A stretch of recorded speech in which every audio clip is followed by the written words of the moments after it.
Mañana con 52 minutos. Se trata de la doctora Julieta A la doctora Sañay, Estefanía, con por el quien cementerio, vamos pues, a antes de la... conversar precisamente sobre lo que la decisión histórica, por supuesto, que ha asumido el nuevo presidente Daniel Noboa respecto a la famosa y tan mentada tabla de mínimo de consumo o deporte de droga. Mínimo deporte de droga, no de consumo, mínimo deporte de droga. Doctora Julieta Sañay, médico psiquiatra, bienvenida a Diálogo de Radio 99. Sí, muy buenos días. Yo estoy seguro que el presidente tomó medidas antes de lanzar esta reforma, porque de lo contrario se va a convertir, vamos a tener una emergencia sanitaria, ¿no? Los jóvenes van a estar dentro de casas, van a presentar el síndrome de abstinencia, se van a automedicar, puede haber casos de sobredosis y todo esto por las medidas, ¿no? O puede haber abuso de la autoridad, como ya ha ocurrido, ¿no? A veces los jóvenes tienen que portar más de lo que dice la tabla porque no son atendidos en el sistema sanitario. Y en el sistema educativo, evitar los abusos y el estigma, ¿no? Llevar a la policía, imagínate, a un hospital, perros y todo, a amedrentar a los niños que fueron expulsados y que no fueron tratados esos niños encerrados en centros que ahora vagan por las calles. Entonces, nada de estas medidas deberían repetirse, porque esto es lo que ocurrió con tabla. Y sin la tabla, me imagino que si no se toman las medidas pertinentes a nivel sanitario, judicial y educativo, vamos a estar ante una emergencia sanitaria porque no se desconoce por completo cómo tratar esta enfermedad. Los jueces necesitan una escala para sentenciar, pero una tabla no puede ser un instrumento de diagnóstico para discriminar, para discernir entre una enfermedad y un traficante.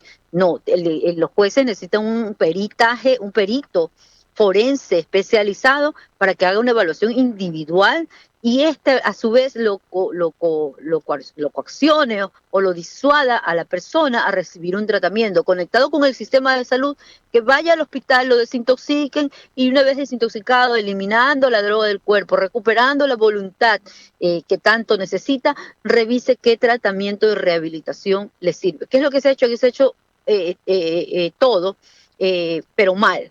¿No? Va un joven a un hospital y te dicen toma paracetamol o venga otra semana porque no hay cupo o porque no hay cita y este joven se sigue drogando. Entonces ha habido una negligencia médica en el tratamiento de las adicciones, se necesitan formar más médicos, más profesionales. En este momento los médicos están capacitados para enfrentar esta emergencia, abrir áreas de desintoxicación para que ya se evite que las madres los encadenen o los encierren en centros clandestinos. Ahora que va a pasar esto, lo que va a pasar es que lo positivo es que va a disuadir a que no surjan nuevos consumidores, es decir, que ya nadie más le diga a su mamá es una dosis permitida, es que es legal drogarse, es que el presidente lo permite, que ya nadie le repita eso a los padres y que estos se encuentren en esta situación de no encontrar la ayuda. Además deben existir políticas de prevención, siempre prevenir es más barato que dar tratamiento, pero políticas serias, no las charlitas y gastos en presupuestos de charlitas de hielo no a la droga, sino estrategias serias en donde se ayude a ir más allá, al núcleo del problema, a la crianza del joven, a la personalidad, a la estructura, a regular sus emociones. O sea, el por qué el problema no es la droga en sí, sino el por qué el individuo busca una sustancia externa para evadir su realidad o sentirse mejor. Entonces, son muchas cosas las que hay que hacer y espero que ya, como conocedora del tema, que llevo 20 años, espero que ya no se cometa lo que se cometió con el mal uso de esta tabla. Muchos de mis pacientes fueron encarcelados por portar más H, la tabla dice heroína, ellos tienen H con cal, cemento, cualquier cosa, te encarcelaron por tener más de la dosis. Este joven fue encarcelado y adentro fue formado como un nuevo antisocial, un nuevo sociópata, que hoy lo tenemos en las calles peleando por territorio y por situaciones todo concernientes al consumo de las drogas. O sea, fue un círculo vicioso que cada uno de los Ok. sistemas mal elaborados estructuró en el tema de las adicciones. Sin duda, lo primero fue derogar la tabla. Ok, mal o bien, se derogó.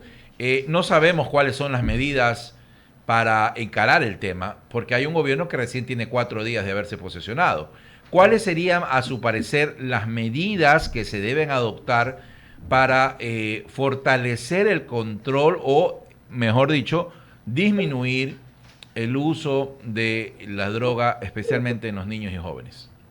Sí, Cuando la tabla existe en todos los países, pero existe con tribunales especializados en drogas. Así como hay tribunal de tránsito, de la mujer, de la niñez, deben existir tribunales especializados con un equipo técnico, con un asesoramiento técnico, ¿no? Ok. Entonces, darle a los jueces un instrumento, no solo una tabla, para hacer este diagnóstico diferencial que le corresponde al médico, no a los jueces, ¿no? Y otorgarles tratamiento. A la vez que el sistema de salud mejore, que se elimine la burocracia. En el tratamiento de esta enfermedad no se puede trabajar con burocracia, no puedes ponerles tantos peros al paciente que busca la ayuda. Entonces, y a la vez en la parte educativa, trabajar en la prevención, formar más profesionales. Necesitamos revisar la malla universitaria. A mí, por ejemplo, eso no nos enseñaron en la universidad. 8 años estudiando medicina, jamás nos dieron la materia de adiccionología. Yo lo aprendí después de un posgrado. Entonces, se necesita preparar más profesionales especializados y sobre todo trabajar mucho en el tema de la prevención. Entonces, espero que no se cometan actos atroces, porque seré la primera en protestar. Ya encarcelaron a los pacientes adictos por poseer más de lo que indica la ignorante tabla, que ni siquiera sabe que hay más sustancias circulando. Existe la tucibí, la ketamina, que ni siquiera consta en la tabla. Entonces, ojalá que esta medida venga con más estrategias técnicas, científicas y, por supuesto, con todo el asesoramiento que lo requiere. Muy bien, permítame, doctora, voy a saludar, ya se incorpora nuestro director, Eduardo Mendoza Paladines, a esta a esta mesa de información. Eduardo, bienvenido. Gracias. Buenos días Ramiro, buenos días Daniel y a la doctora Julieta Sañay, la ha venido escuchando. Me demoré un poquito en estar en la cabina. Y todo, como siempre, usted es muy propia, muy clara. Realmente creo que es un referente para todos. Mire usted, hoy en la mañana estuvo en un medio televisivo y luego estuvo acá.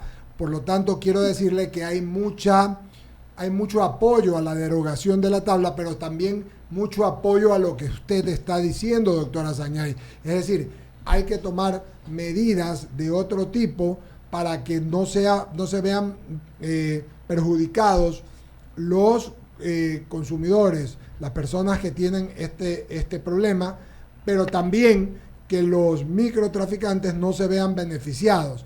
Y en ese gran tema, doctora Sañay, entre los que tienen una adicción y las personas que hacen microtráfico, hay una delgada línea roja. Mi pregunta a usted, ¿cuál es el justo medio? ¿Tiene una idea al respecto? ¿Cuál es el justo medio? Mi preocupación es esta, ¿verdad? Recién un fiscal me dijo que yo estoy equivocada en lo que digo. Los umbrales ni siquiera se ajustan a la realidad, pero esto no lo podemos socializar a los chicos. Los umbrales que hicieron, el que se le ocurrió hacerlo, creo que habló con alguien, un adicto que recién está en recreativo. Por ejemplo, alguien que está en un consumo compulsivo, crónico de esta enfermedad, no va a consumir 0.1 gramo de heroína. Y con esto estoy diciendo que permitan más gramos. No se malentienda, porque así lo van a interpretar los jóvenes. No, esto debe ser, una tabla no puede ser un instrumento de diagnóstico para esta enfermedad. Un consumidor de H necesita 3 gramos para paliar el síndrome de abstinencia. Si tú no consumes en 2 horas, robas, matas, haces lo que sea, empeñas tu vida, reciclas, te prostituyes, lo que sea por conseguir tu dosis personal. En sí, no fue ni la tabla lo que ocasionó el daño, sino la tabla per se, sino la frase de dosis permitida, dosis legal, le repitieron tanto al joven que esto causó un fenómeno llamado disminución de la percepción del riesgo, tal como ocurrió con el COVID cuando vinieron las vacunas. Todos nos sacamos las mascarillas porque disminuyó nuestro miedo. Así pasó con el joven. Disminuyó esta frase de la dosis personal, el miedo, y le decían a sus madres, es que ya es legal drogarse, es que el presidente dice que es legal, es permitido. Entonces disminuyó la percepción del riesgo. ¿Qué va a pasar ahora que derogaron esto? Tal como ocurrió en Colombia. Uribe ordenó que se derogara, pero a la vez el Estado brinda tratamientos a través de comunidades terapéuticas por 6 meses a los pacientes y estrategias de prevención. O sea, no lo hizo, no solo derogó esto mediante decreto, sino que hizo reformas y, sobre todo, no encarcelar una enfermedad. Ahí va mi voz la alzo, porque todos mis pacientes fueron encarcelados. Me tocó ir a muchas audiencias en donde el joven le decía al juez, es que yo soy paciente de la doctora Sañay, le había encontrado 10 funditas porque se iba a dar la despedida, le llaman ellos, cuando van a iniciar un tratamiento, llevan dosis de aprovisionamiento para el fin de semana, por ejemplo, 10 funditas. Eso no quiere decir que se convierte en que era un traficante. 19 años, el fiscal lo iba a sentenciar a 17 meses. ¿Qué pasa con ese joven sentenciado? adentro de la cárcel, es un polilla, utilizado, reclutado. Lo mandan luego a recibir órdenes, a pelearse acá por fuera, por territorios. ¿Y quiénes son los que se están matando? Entre ellos. Entre ellos. Entonces, mire el daño que le hace el sistema de justicia sin un asesoramiento. Me tocaba ir a la audiencia, señor juez, si usted encarcela a este joven, mañana pasado sale de la cárcel y nos va a robar a usted y a mí en el semáforo. O sea, dele una oportunidad de rehabilitarse. Ordénele, no tiene antecedentes, ordénele rehabilitación. Aquí, en cambio, los traficantes se hicieron pasar por adictos, en cambio, fue todo lo que ellos jamás se expusieron. Ellos sabían que los jóvenes se iban a volver dependientes físicos. Les regalaron incluso las 3 primeras dosis fueron regaladas, porque sabían que este joven, la desesperación, como no hay respuesta del sistema de salud, como el médico sigue dándole paracetamol, el joven va a vender de su propia sustancia, de su propia dosis, la va a cortar, la va a mezclar para tener al día su dosis personal. Entonces, el traficante no fue preso, jamás se expuso y sabía lo que hacía. Creo que es más inteligente que todos nosotros y sabe cómo llegar a los chicos y tener más clientes, porque ese es el fin del tráfico. La droga no se va a acabar, nunca. Necesitamos disminuir la demanda. Aunque la oferta siga en aumento, hay que disminuir la demanda. ¿Y cómo se lo hace? Con estrategias de prevención dirigidas hacia los padres, que criemos hijos con personalidades fuertes, hijos que no necesiten de una sustancia para sentirse bien. Me preocupa mucho que tengo niños de 10, 11 años que ahora hablan que quieren plata, territorio y poder. Imagínense esa edad, ese es su modelo. El modelo de ellos es ser traficantes, ser sicarios. Es muy preocupante lo que está pasando. Mujeres embarazadas que consumen H, cuyos niños van a nacer adictos con síndrome de abstinencia. Por supuesto que afectó a los niños. Qué horror, qué horror. Lo que usted habla de la prevención, doctora Sañay, debe ser política de Estado. Pero ¿qué hacemos con los que están ahorita ya adictos, como los que usted está nombrando? ¿Qué hacemos? Porque la tabla recién se concluye y no va a haber esto que usted veía en pleno Guayaquil, por ejemplo, gente fumándose un chafa delante de todo el mundo como que si no le importara. Ok, ya, pero en cambio usted está hablando de algo que es terrible, que es las adicciones. Y yo espero que puedan haber clínicas del Estado y que puedan haber tratamientos que dé el Estado y también los gobiernos municipales y provinciales para poder solventar este problema, que es un problema que ya es una realidad terrible, pero real, que todos vivimos. Sí, lo debe hacer el Ministerio de Salud Pública o abrir una secretaría técnica o un ministerio especializado en temas de drogas, pero no que no puede ser manejado políticamente. Esta enfermedad no puede estar enredado en la cuestión política, y quien lo dirija debe saber, que vaya a la entrada a las 8 y le pregunte a un hacherito cómo es consumir hacha, o una madre cómo es vivir con esta enfermedad. La persona que dirige esto debe tener total conocimiento, y no esto no puede ser manejado de manera política. Por lo pronto, yo lo que veo, la medida urgente, y que lo tienen y que no tienen que gastar ni invertir, tienen cantidades de bloques en algunos hospitales públicos vacíos. Abrir áreas de desintoxicación, siempre fue mi propuesta como Foro de la Salud: 10 camas, 10 vidas, 10 días. Lo decía 10 vidas por decir, pero pueden ser 100 personas, 10 personas. Hagan el experimento, 10 personas, 10 adictos de la calle, desintoxíquelos. Es verdad que se van a recaer, pero al menos uno ya se cansó, se hartó de reciclar botellas, se hartó de delinquir, se hartó de prostituirse, se hartó de vivir debajo de un puente. Por ese uno le volvemos la tranquilidad a una familia entera. Y luego de la desintoxicación, buscar los centros de CETAT, que se llaman, para 6 meses, porque mínimo este tratamiento requiere 1 año. Y como no habría dinero que alcance para abrir miles de centros de rehabilitación, por lo menos démosles el tratamiento primario. ¿Qué es el tratamiento primario? Eliminemos la droga de su cuerpo para que esta persona pueda pensar y tenga el discernimiento de buscar un tratamiento a largo plazo, que puede ser ambulatorio, residencial. Todo esto se lo puede hacer ya con una buena voluntad, dejando el estigma y la discriminación, y con personas que sepan hacerlo. En este momento no necesitan invertir el Ministro de Salud. Ordene los hospitales, así como hay área de neumología, de cardiología, abra el área de toxicología, abra el área de desintoxicación. Démosle esa chance a las madres que lleven a sus hijos, que no los estén encadenando en sus casas, desintoxíquelos, y de ahí llévelos a un tratamiento ambulatorio, a los grupos de alcohólicos anónimos, o llévelos a CETAT por 6 meses, pero dejen la burocracia a un lado. Con esta enfermedad no puede existir burocracia. No le puedes decir, venga la próxima semana y drógate la próxima semana, porque ese joven es el que te va a robar a ti mismo en el semáforo por droga, o se va a morir de una sobredosis. Por favor, con la doctora Julieta Sañay. Saludamos a Luis Salgadillo, ya está con nosotros. Buenos días. Un gusto, mi querido Eduardo, y a todo el panel. Buenos días.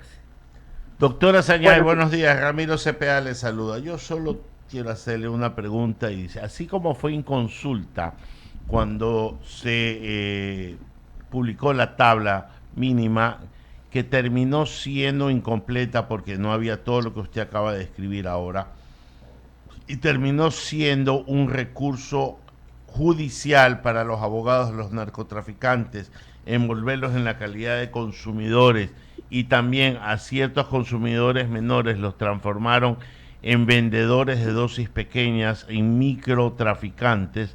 Resulta que también es inconsulta la derogatoria de esta misma tabla que usted ya está describiendo con lujo de detalles todas las medidas complementarias que deben de hacer. Me cuesta mucho pensar cuando usted dice que esto no costaría nada. Todo tiene un precio, todo tiene un costo, y lo que menos tiene el Estado ahorita es recursos. Mi pregunta es, ¿hay alguna forma, y no es tanto médica la pregunta, sino práctica, ¿hay alguna forma de que se le pueda dar la vuelta por parte de mentes inescrupulosas a la hora derogatoria de la tabla para seguir haciendo de la suya dentro de nuestra juventud y dentro del mismo negocio del microtráfico? Claro, pongámonos en la mente del psicópata, ¿no? Los narcotraficantes tienen trastornos de personalidad antisocial y psicopática. Son muy calculadores, fríos, sin remordimiento, sin culpa, ¿no? Pongámonos. Primero, él ya utilizó a los jóvenes, los hizo dependientes, les regaló las primeras 6 dosis para que ellos se hagan dependientes y luego tener que ser reclutados por ellos, vender en los colegios y todo eso, ¿no? Entonces, ahorita que no hay tabla, quedó también un vacío jurídico, ¿no? Queda un vacío jurídico porque los jueces, ¿cómo van a sentenciar? Entonces, todo esto no es mi tema, la parte legal, no puedo decirlo.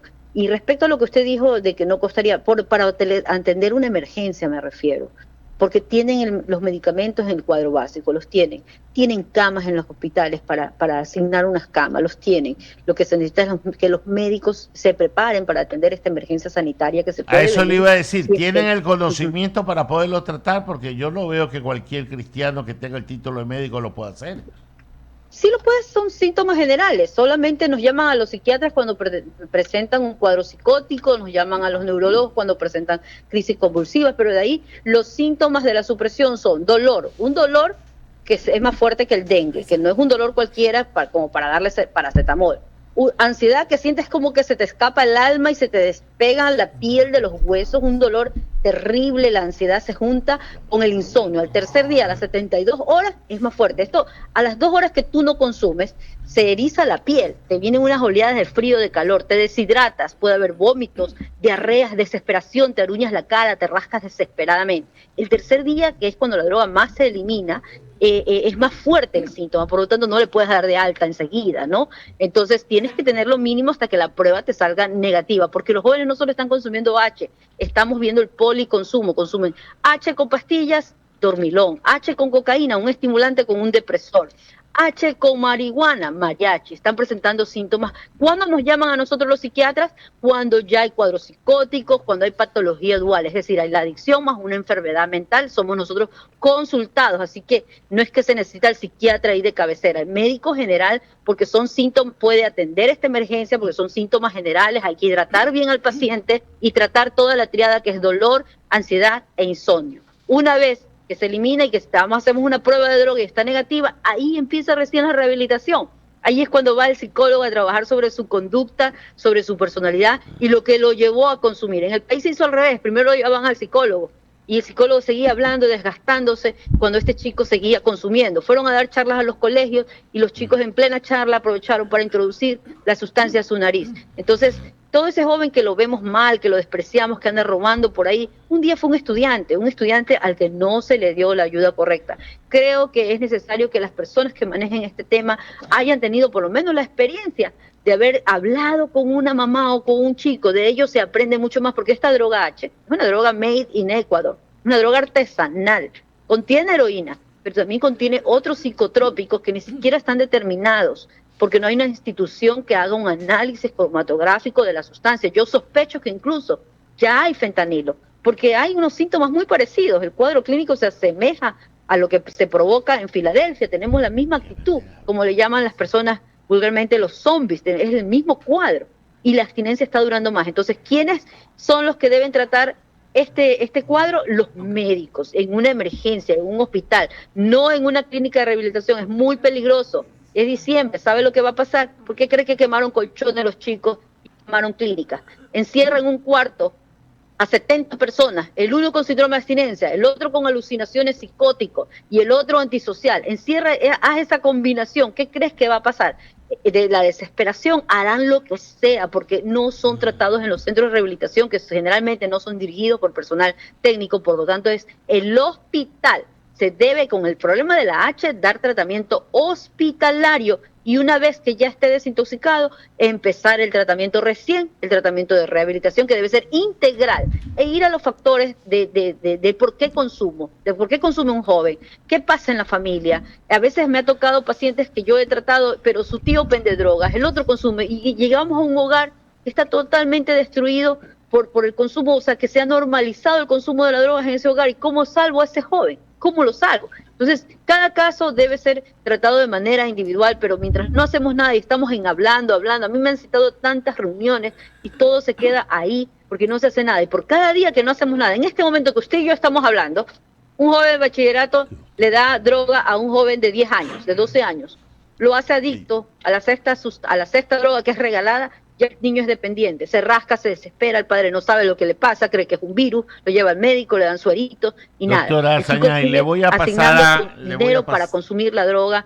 día a día y sustentar su dosis personal. Le voy a pasar la entrevista a mi compañera Luisa Delgadillo. Gracias, Ramiro. Doctora, le voy a pedir capacidad de síntesis a 1000, porque tengo un par de preguntas y quiero alcanzar a que nos responda en este corto y breve tiempo. La primera es, usted debe tener estadísticas. ¿Cuántos son el total de personas drogodependientes a nivel nacional? ¿Hay alguna estadística concreta? Bien, no, realmente la última fue en el 2015, cuando existía la Secretaría Técnica de Drogas, reportó que en ese año, es la última gaceta epidemiológica que subió el Ministerio de Salud, creo que eran 15.000 pacientes, el Instituto de Neurociencia reportó 33.000 pacientes, el municipio de Guayaquil reportó 25.000 pacientes atendidos, es decir, hasta el 2015 hubieron estadísticas serias. En este momento no hay una institución que haga un estudio real, pero en la práctica, en mi consulta, que atiendo 20 chicos diarios, lo que yo veo es que la edad de inicio ha disminuido, es decir, ya empiezan desde los 8 o 10 años de edad, y que hay niños adictos que nacen con síndrome de abstinencia, que se mantienen lactando de la madre hasta los 3 años y que ya tienen esta conducta adictiva mediante la lactancia con el consumo de la H. Bien, y la otra pregunta y última tiene dos componentes. La primera, luego de que finalmente se ha derogado la tabla de consumo,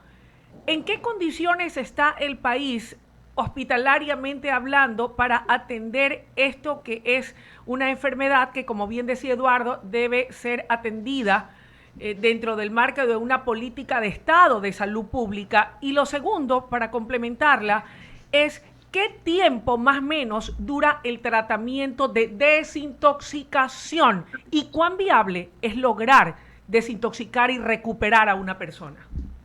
Sí, en una ocasión lo hicieron en el hospital de Monte Sinaí, abrieron un área de contención de emergencia porque cuando se quemaron las clínicas de rehabilitación, sacaron a estos jóvenes, los llevaron allá a realizar el tratamiento de desintoxicación, pero creo que ya no se siguió haciendo, fue solo hicieron este experimento en un hospital, en un solo hospital en Monte Sinaí, con todas las medidas, y lo hicieron bien, pero creo que ya luego vino otro Ministerio de Salud y lo quitó. Los hospitales están en la capacidad de abrir áreas, pero con gente que le dé otra mirada, que el mismo médico ya no discrimine al adicto, que lo vea como un ser humano, que lo atienda con todas las medidas de salud. Se necesitan 10 días, estimada, 10 días de desintoxicación. A las 72 horas el cuadro es más fuerte, 10 días para eliminar la droga recién de la orina. De la grasa se elimina a los 3 meses, por eso las recaídas son cada 3 meses. Del cabello, del pelo, dura 6 meses la sustancia. Un tratamiento debe durar un mínimo 1 año porque ese es el tiempo en que la corteza, el cerebro vuelve a recuperar su metabolismo. Pero aquí también viene no solo la parte física, sino la conducta, la personalidad, eso que lo llevó a consumir, su dolor, sus traumas, por qué se dio ante la curiosidad, por qué no tiene metas o qué pasa dentro de la familia. La parte psicológica es la más difícil y larga de tratar, y para eso también están los grupos de apoyo de Alcohólicos Anónimos que han ayudado a muchísimas personas y son totalmente gratis. Así que es cuestión de empezar a hacerlo bajo un protocolo con todo. No hay una fórmula exacta, tenemos que adecuarnos a nuestra realidad. La realidad es la H, más que nada en todo el Guayas, y se requiere que por lo menos en este momento darle una esperanza a las familias, que no los encierren en la casa, que no los vayan a encadenar. Eso me preocupa, Luisa, que pase ahorita ante esta medida, que los chicos, los mamás los vayan a encadenar. A veces ellos mismos piden encadénenme, y que los estén automedicando. Ese es el peligro y lo que más me preocupa en este momento, o que exista abuso de autoridad, como ya lo existió, y ya no hay espacio para los jóvenes en las cárceles, pero que exista un abuso de parte del sistema de justicia en el tratamiento de esta enfermedad. Gracias de mi parte y creo que de parte de todos, estimada doctora. Gracias, Julieta. Doctora Julieta Muchas Zelaya. gracias. Un abrazo. Gracias en nombre de I99 del programa Diálogo. Muchas gracias, perfecto. Con ello pagamos el corte comercial, regresamos enseguida. Estamos aquí en el Diálogo esta mañana.